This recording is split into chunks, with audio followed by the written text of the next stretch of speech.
What's going on, everybody, and welcome to another episode of Food Daze. Today we're going to make beef tallow.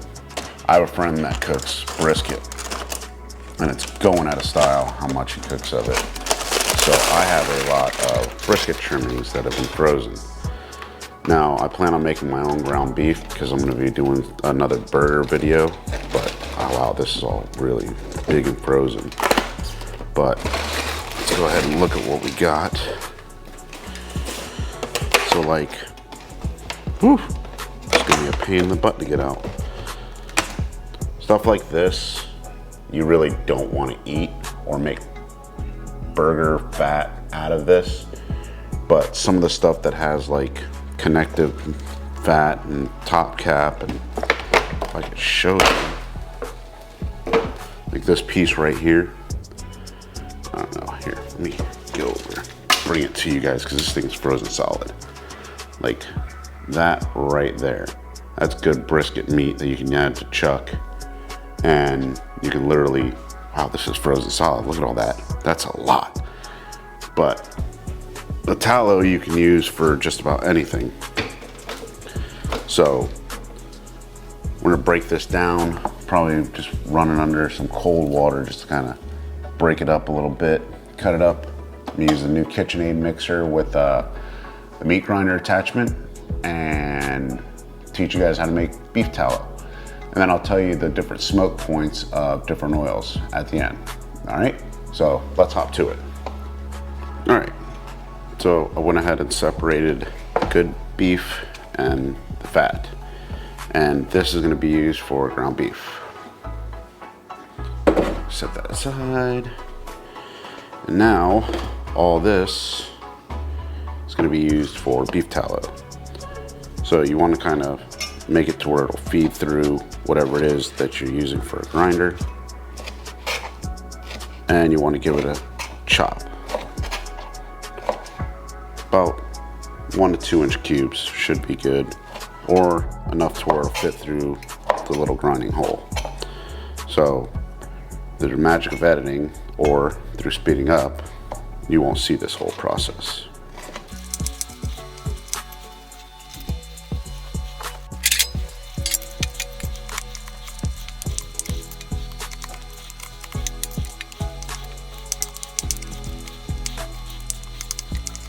And we're done.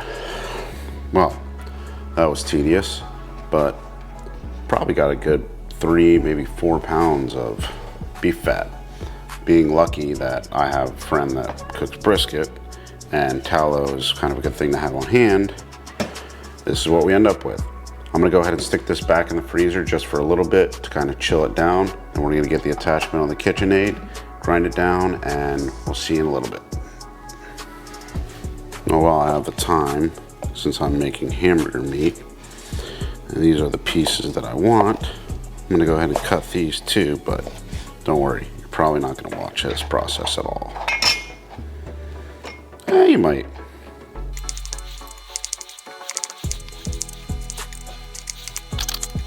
Now, something to note when you're doing brisket meat, you want some more meat, I recommend getting chuck. This is a little too frozen, so I might have to defrost it some, but this, with the brisket meat, I mean, if you have leftover brisket, you want as much bang for your buck as you can get. That's why we're doing the beef tallow and we're making ground beef. So we'll end up with about 4 pounds of ground beef. I don't have to use it all now. I can use it whenever. You know, just store it in your freezer, have it ready, defrost it, good to go. So I'm gonna break this down just a little bit because it's a little harder than a rock, and I don't want it to ruin my knife, so we'll see in a little bit. And by the power of editing, everything is all cut up. This is gonna make some great ground beef. Probably gonna be about an 80-20 mix, give or take. Maybe 85-15, but that's gonna be really good. So I'm gonna go ahead and shove this in the freezer. We're gonna get our attachment out and start making some tallow. Here we go. Oh, put this right here. Ooh, that's frosty. Make sure everything's working.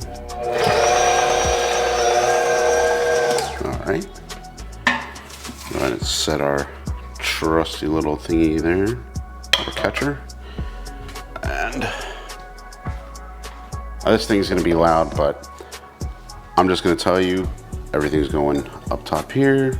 After it goes up top here, it's getting ground down here, and then we'll have everything ground down so we can start making tallow. So probably gonna speed through this.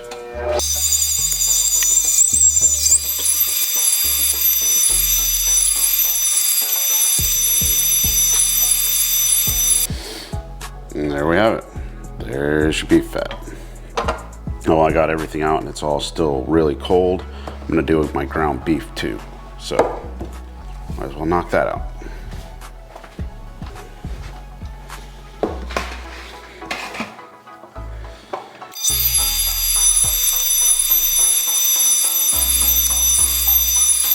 And there you have it. There's all your ground beef. Now I guarantee you this ground beef is better than anything you'll get in any supermarket because we know what's in this. We know this is chuck roast and brisket. There's nothing else. There's no bullshit parts, no weird things in it. And I'm telling you, this will make the best burgers, the best anything. Spaghetti, lasagna, whatever you want to do with it. But this is what you want. Well, let's get to making tallow. So I kind of overcompensated because I thought I was going to be able to cook that in the tallow, but I was wrong. And I forgot to note, this is about, like I said, about an 80-20, 80-15. When you're doing something like this at the same time, if you want more fat, just grab a handful of it, stick it in there. I mean, hey, fat's flavor. So, and there's nothing wrong with this. It's just brisket fat. So if you don't like it this lean, me personally, I'm trying to watch my big belly. So I try to make it as lean as possible, but yeah, this is gonna take a while to render. All right, now that we have our tallow or our fat on the stove, we're gonna put it on high heat. We're gonna bring it to a boil, and we're gonna add enough water just to where it just covers it. That's probably gonna be at least about 8 cups.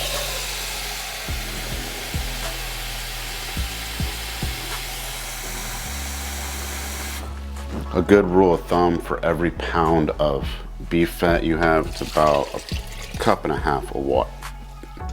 So maybe about 2 more cups.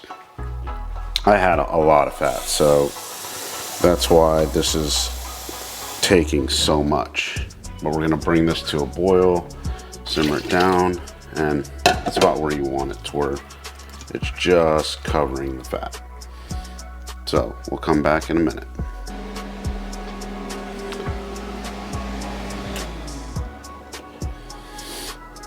So at this point, it's gonna look like ground beef, but we know that's all fat.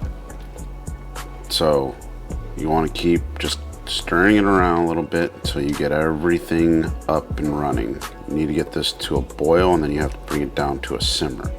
So what we're trying to do now is we're gonna cook out all this water, and we're gonna reduce it down to almost half, if not more, so we can get the fat out of it.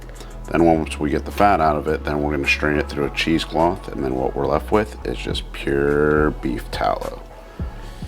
So it's a process. It does take a couple hours.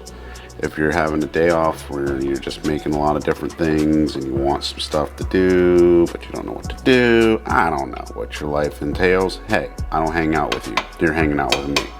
So we'll come back to this in a little bit. All right, we've been going for the better part of about 2 hours now, so we're just gonna do a little bit of a progress. And it's starting to look like oil, or tallow. So probably about another 30 minutes to an hour.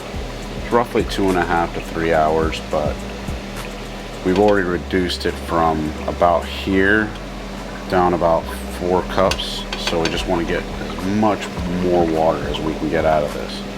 But you don't want it a crazy simmer, a roaring simmer. You just want it a nice steady, just like this, just boiling steadily, not too nuts, not aggressive to where it's popping. So just take your time. Cooking is patience. So we'll check back in about another hour. All right, well, it's been about 3 hours and we are done. Turn the heat off, and that is all liquid gold. Let's go ahead and take it off the heat, strain it out, and see what we ended up with. All right, so what I've done is I've got a strainer and some cheesecloth here to catch any debris, and we're just gonna take our time and ladle everything out.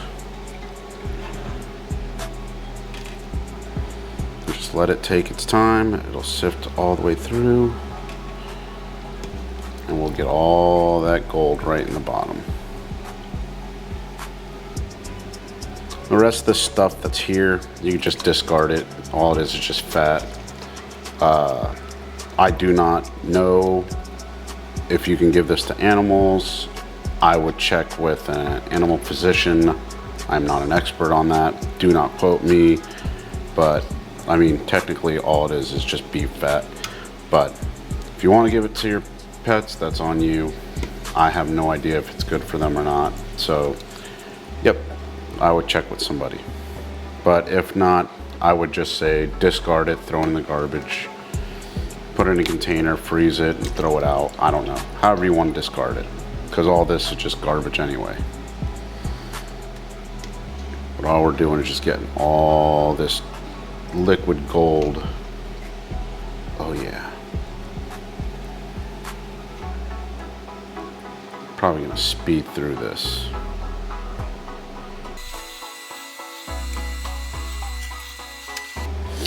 And there you have it. Beef tallow. Go ahead and put this in a container. Oh yeah.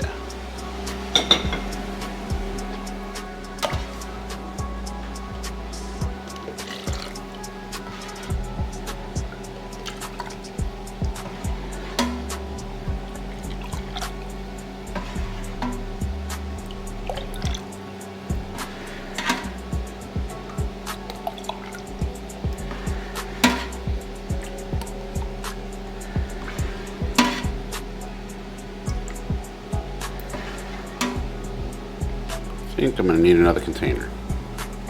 So when it comes to cooking, you're going to need to take to note that each one of these are different things you can use to cook with that have different smoke points from smallest to highest. Butter, its smoke point is 300 degrees. Bacon grease is 350 degrees. Olive oil is 350 to 400 depending upon what brand and what kind you get, expensive or cheap. Vegetable oil is 400 degrees. The beef tallow, like we made, is going to be 420 degrees. And then avocado oil smoke point is anywhere from 500 to 550 degrees, give or take. So each one of these, you can have so many different options, so many different things you can do with. Especially cooking a burger in a pan with a little bit of beef tallow instead of olive oil or bacon grease or whatever, is going to give you more of a beefier taste. So these are just some things that you should take to note, and never waste any of your fats. Like this is bacon grease. So I cooked some bacon, so that's why it's gonna coagulate in there. But thanks for stopping by. Like, subscribe, comment. Don't forget to hit that bell for notifications, and don't get caught in Food Daze. See you guys.